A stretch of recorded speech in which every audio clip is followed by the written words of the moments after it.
السلام علیکم ورحمۃ اللہ وبرکاتہ۔ بسم اللہ الرحمن الرحیم، الحمد للہ رب العالمین، الصلاۃ والسلام علی خاتم الانبیاء والمرسلین وعلی آلہ وصحبہ اجمعین، اما بعد۔ سوال ہے کہ لوگ قرآن کی تعلیم دے کر اس پر پیسے وصول کرتے ہیں بچوں سے، قرآن پڑھاتے ہیں قاری صاحبان یا حافظ صاحبان، تو پڑھا کر کے پیسے لیتے ہیں، تو کیا ان کا یہ اجرت لینا، پیسہ لینا قرآن کی تعلیم پر کیا یہ جائز ہے؟ دیکھیے، اولاً تو یہ واضح ہونا چاہیے کہ عبادات جو ہے، عبادات اصل یہ ہے عبادات میں کہ مسلمان اس پر اجرت نہ وصول کرے۔ نماز پڑھے تو اجرت لے، روزہ رکھے تو اجرت لے، تو عبادات پر اجرت لینا یہ اصل یہی ہے کہ نہ لی جائے اجرت۔ اور جو اس سے مقصود دنیا ہو تو آخرت میں پھر اس کو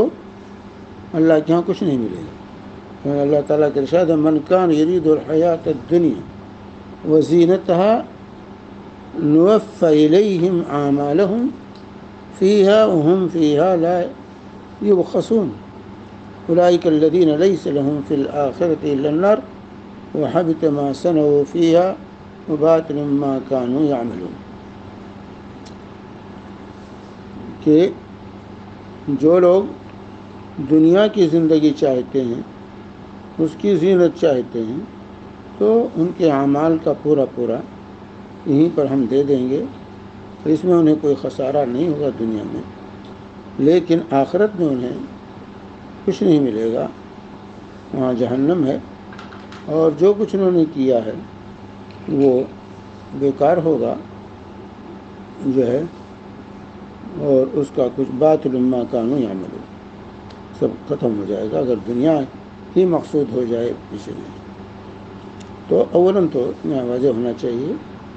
کہ انسان کو آخرت کی طلب ہونی چاہیے، آخرت کی فکر ہونی چاہیے، وہاں کے اجر و ثواب کی امید رکھنی چاہیے، اس کو طلب کرنے کی کوشش کرنی چاہیے۔ لیکن اگر کوئی ایسا عمل ہے، ایسی عبادت جس کا فائدہ دوسرے کو پہنچ رہا ہے، جس کا فائدہ دوسرے کو پہنچ رہا ہے، جیسے قرآن کی تعلیم ہے، دین کی تعلیم ہے، حدیث کی تعلیم ہے، یا اسی طرح رقیہ ہے کہ وہ کسی کا رقیہ کر رہا ہے، تو ایسی صورت میں جمہور علماء امت کے نزدیک اس پر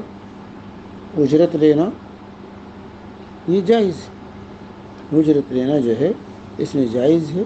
کیونکہ دوسرا اس سے مستفید ہو رہا ہے، دوسرے کو اس سے فائدہ پہنچ رہا ہے، جو ہے محض عبادت محضہ میں سے نہیں ہے، بلکہ اس کا فائدہ دوسرے کو پہنچ رہا ہے، تو اس منفعت کی تعویض جو ہے وہ جو ہے اگر کر رہا ہے، دے رہا ہے اور یہ لے رہا ہے، تو اس میں کوئی حرج نہیں ہے، یہ جائز ہے، یہ اللہ کی کتاب کو بیچنے کے معنی میں نہیں ہے۔ چنانچہ اس سلسلے میں صحیح بخاری اور مسلم کی متفق علیہ حدیث، بخاری 2156 اور مسلم 2201 نمبر کی، یہ جو بخاری میں جو ہے یہ روایت ہے 5405 حضرت ابن عباس سے، اور اسی طرح بخاری اور مسلم دونوں میں حضرت ابو سعید خدری رضی اللہ تعالیٰ عنہ سے ہے، جس میں 2156 بخاری اور مسلم 2201 سے مسلم کی روایت ہے۔ ابن عباس رضی اللہ عنہ روایت کرتے ہیں کہ صحابہ کی جماعت جو ہے ایک چشمے کے پاس سے گزرے، تو وہاں پر ایک شخص کو جو ہے کسی چیز نے ڈنک مار دیا تھا، اور جو ہے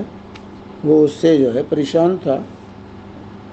اس نے پوچھا ان لوگوں سے کہ بھائی آپ لوگوں میں کوئی ہے جو جھاڑ پھونک کرنا جانتا ہے جو ہے، کیونکہ یہاں جو ہے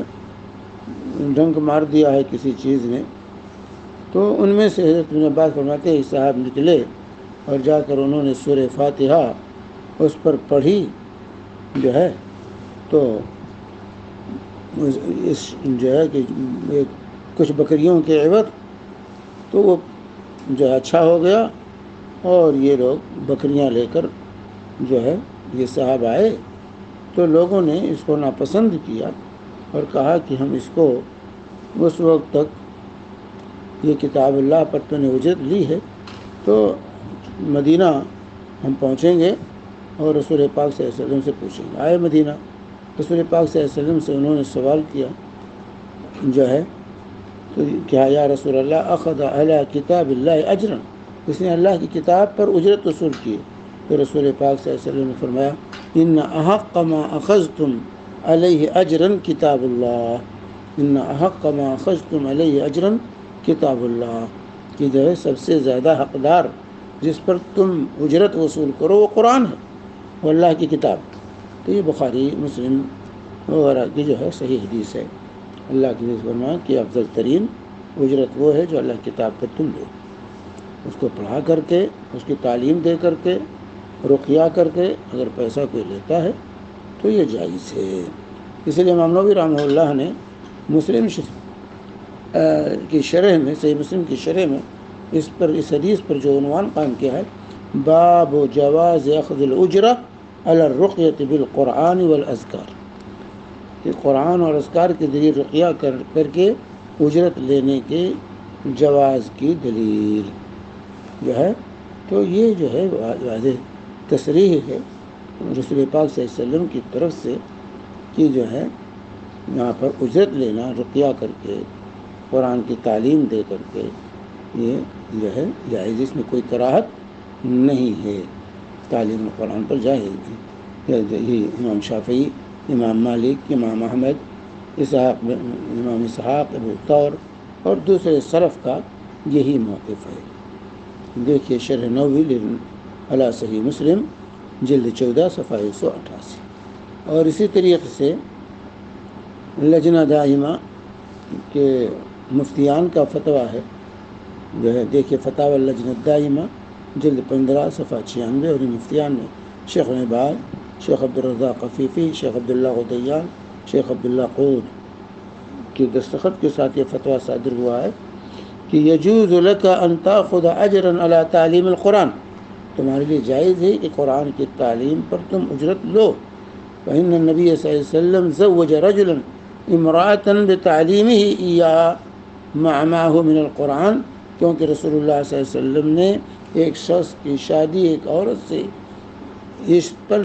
قرآن کی تعلیم پر کرائی تھی کہ تمہیں جو صورتیں یاد ہیں تم اس کو سکھا دینا، یہی تمہاری مہر ہے، یہی اس کی مہر تھی۔ اور اسی طرح صحابی نے جو ہے مریض کی شفا پر اجرت، کافر مریض کی شفا پر اجرت دی تھی رقیہ کر کے، فاتحہ سورہ فاتحہ پڑھ کر۔ اور نبی کریم صلی اللہ علیہ وسلم نے فرمایا تھا اس موقع پر ان حق ما اخذتم علیہ اجرا کتاب اللہ، سب سے بہتر جس پر تم اجرت وصول کرو اللہ کی کتاب ہے، جو بخاری اور مسلم کی متفق علیہ روایت بخاری جو ہے۔ تو اصل چیز ممنوع جو ہے یہ لجنہ دائمہ کے مطابق کہ ممنوع یہ کہ محض تلاوت کرے اس پہ اجرت وصول کرے، یعنی خود اپنے لیے تلاوت کر رہا ہے بیٹھ کر کے، کسی کو تعلیم نہیں دے رہا، بیٹھ کے جا کے تلاوت کر رہا ہے اور اس پر اجرت وصول کر رہا ہے، تو یہ منع ہے۔ اور یا اسی طریقے سے قرآن پڑھ کر لوگوں سے ہاتھ پھیلا کے مانگ رہا ہے، یہ ممنوع ہے۔ لیکن کسی کو تعلیم دے کر کے اس پر اجرت وصول کرنا یہ حق محنت ہے، حق محنت ہے، وقت دے رہا ہے، محنت کر رہا ہے، وہ قرآن پڑھنے کی اجرت نہیں ہے، بلکہ وہ جو محنت کر رہا ہے، جو وقت دے رہا ہے، اس کی اجرت ہے۔ تو قرآن کی تعلیم پر اجرت لینا جائز ہے۔ اگر ایسا نہیں ہو تو قرآن کی تعلیم معطل ہو جائے گی۔ کہ بھائی قاری صاحب، حافظ صاحب کے بھی بیوی بچے ہیں، ان کی بھی ضروریات ہیں، وہ ضروریات کہاں سے پوری ہوں گی؟ تمام دارالعلوم، تمام جامعات، تمام مدارس کو، دینی مدارس کو بند کرنا پڑے گا۔ اگر یہی کر دیا جائے کہ قرآن پڑھا کے اجرت لینا جائز نہیں تو تمام دینی مدارس کو بند کرنا ہوگا، تو دین کی تعلیم رک جائے گی۔ بھائی ان کے بھی جو پڑھانے والے ہیں، ان کے بیوی ہیں، بچے ہیں، ان کی ضروریات ہیں۔ ہم میتھ پڑھائے تو اس کو تو پیسہ دینے میں حرج نہیں محسوس کرتے۔ میتھ پڑھا کر کے، انگریزی پڑھا کر کے زیادہ سے زیادہ اجرت لوگ وصول کرتے ہیں، اس پر ہم نہیں پوچھتے فتویٰ بھائی یہ جو ہے یہ پڑھا کر کے اجرت لینا جائز ہے کہ نہیں۔ لیکن قرآن پڑھا کے کوئی اجرت لیتا ہے، جو ہے ٹیوشن کرتا ہے، تو اس کے لیے سوال ہوتا ہے کہ بھائی کہ جائز ہے کہ نہیں جائز؟ جائز ہے، بلکہ اس میں اور زیادہ انسان کو دینا چاہیے قرآن کی تعلیم پر، اور زیادہ اجرت دینی چاہیے، اپنی خوشی سے دینا چاہیے۔ لیکن ہم انگلش اور میتھ وغیرہ ان دنیاوی علوم پر جو ہے وہ زیادہ سے زیادہ ٹیوشن فیس دیتے ہیں، لیکن قرآن کی جب باری آتی ہے تو ہم بغلیں جھانکتے ہیں۔ اللہ ہمیں ہدایت دے۔ صلی اللہ علیہ محمد وعلی آلہ وصحبہ وسلم۔